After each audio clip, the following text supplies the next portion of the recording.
మాజీ మంత్రి వైసీపీ నేత కాకాని గోవర్ధన్ రెడ్డిపై కేసు నమోదైంది. పోలీసులపై అనుచిత వ్యాఖ్యలు చేశారంటూ కోళ్లదిన్నకు చెందిన ప్రసన్న కావలి పట్టణ పోలీసులకు ఫిర్యాదు చేశారు. దీంతో పోలీసులు కాకానిపై కేసు నమోదు చేశారు.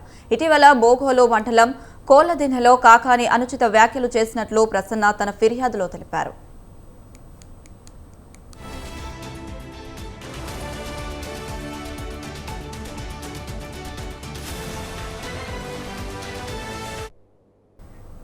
ఇదే అంశానికి సంబంధించి మరింత సమాచారం మా కరెస్పాండెంట్ మునీంద్ర అందిస్తారు. మునీంద్ర, అనుష, ఇటీవల కాలంలో మాజీ మంత్రి కాకాని గోవర్ధన్ రెడ్డి ఇటు తెలుగుదేశం పార్టీకి పోలీసులు తొత్తులుగా వ్యవహరిస్తున్నారు. అదేవిధంగా ఎవరిని కూడా వదిలిపెట్టుకోమని చెప్పి గత కొంతకాలంగా మాట్లాడుతున్నటువంటి తరుణంలో 3 రోజుల క్రితం కావలి నియోజకవర్గంలో బోగోలు మండలంలో శ్రీనివాసరెడ్డి అనే వ్యక్తి పైన కొందరు దాడి చేశాక ఆ దాడిలో గాయపడినటువంటి శ్రీనివాసరెడ్డి పరామర్శించేందుకు వెళ్ళినటువంటి కాకాని గోవర్ధన్ రెడ్డి ఈ దాడికి తెలుగుదేశం పార్టీ కార్యకర్తలే కారణం, వారికి పోలీసులు సహకారం అందించారు. అయితే పోలీసులు తెలుగుదేశం పార్టీ నాయకులకు తొత్తులుగా వ్యవహరిస్తున్నారు, అదేవిధంగా వాళ్ళ కాళ్ళను మొక్కుతున్నారని చెప్పి కూడా ఆయన అనుచిత వ్యాఖ్యలు చేశారు. అయితే ఈ అనుచిత వ్యాఖ్యలన్నిటి కూడా పోలీసుల విధులకి ఆటంకాలు కలిగించడం, అదేవిధంగా పోలీసులను అవమానపరిచినట్లు కూడా ఒక మహిళ ఇచ్చినటువంటి ఫిర్యాదు మేరకు తాజాగా మంగళవారం కావలి 1 టౌన్ పోలీసులు కేసు నమోదు చేశారు. అయితే మొత్తం మీద అంటే ఏదైతే శ్రీనివాసరెడ్డి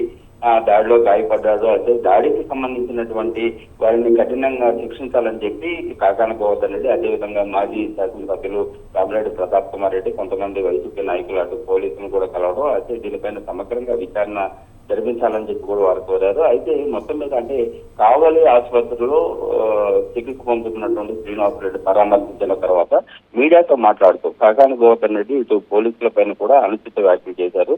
ఆ అనుచిత వ్యాఖ్యలు పోలీసుల మనోభావాలను దెబ్బతీయడం, అదేవిధంగా వాళ్ళని అగౌరవపరిచేలాగా ఉండడంతో ఈ కావలి మండలం కావలి నియోజకవర్గంలోని బోగోలు కోళ్లదిన్నె ప్రాంతానికి చెందినటువంటి మహిళ ఇచ్చిన ఫిర్యాదు మేరకు పోలీసులు కేసు నమోదు చేశారు. దీనిపైన విచారణ కూడా చేపట్టారు. అంటే ఇప్పటికంటే ఇటు వెంకటాచలం మండలంలో వైసీపీ చెందినటువంటి వ్యక్తి అరెస్ట్ కావడం, అదేవిధంగా అరెస్టు సంబంధించి పోలీసుల పైన కూడా ఇదే విధంగా కాకాని గోవర్ధన్ రెడ్డి అనుచిత వ్యాఖ్యలు, అంటే పోలీసులు చొక్కాలు విప్పి నది రోడ్డులో నిలబెడతాం, వారిని వదలబోము, ఎక్కడా కూడా అంటే పోలీసులు వైసీపీ ప్రభుత్వం అధికారంలోకి వచ్చిన తర్వాత వారందరూ కూడా అంటే ఉద్యోగాల్లో లేకుండా చేస్తాం, వారందరినీ కూడా చొక్కాలు విప్పి వీధిలో నిలబెడతామని చెప్పి చేసినటువంటి వ్యాఖ్యలు మరొక ముందే కావల్లో అదే విధంగా పోలీసులపై తీవ్ర స్థాయిలో ఆయన విమర్శలు చేయడం, అదేవిధంగా వారి మనోభావాలన్నీ కూడా దెబ్బతిన్నాయని చెప్పి అక్కడ ఉన్నటువంటి పోలీసు సంఘాలు, అదేవిధంగా కొంతమంది మహిళలు ఇచ్చినటువంటి ఫిర్యాదు మేరకు ఈ కేసు నమోదైంది. అయితే దీనిపైన కూడా పోలీసులు నమోదు చేస్తున్నారు,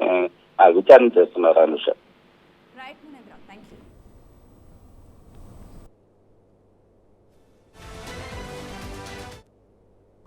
రకరకాలుగా హింసించడం, ఆస్తులు లాక్కోవడం, అన్ని రకాలు ఎన్ని రకాలు చేయకూడదు అన్ని రకాలు జరుగుతున్నాయి. కాబట్టి నేను 2 విషయాలు చెప్పదలుచుకున్నాను. అధికారం ఎవ్వరికీ శాశ్వతం కాదు, అధికార మార్పిడి జరుగుతూ ఉంటుంది.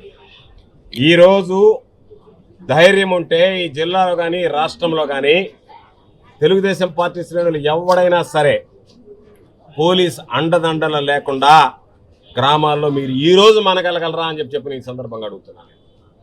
మీరు మనుగడ సాధించలేరు.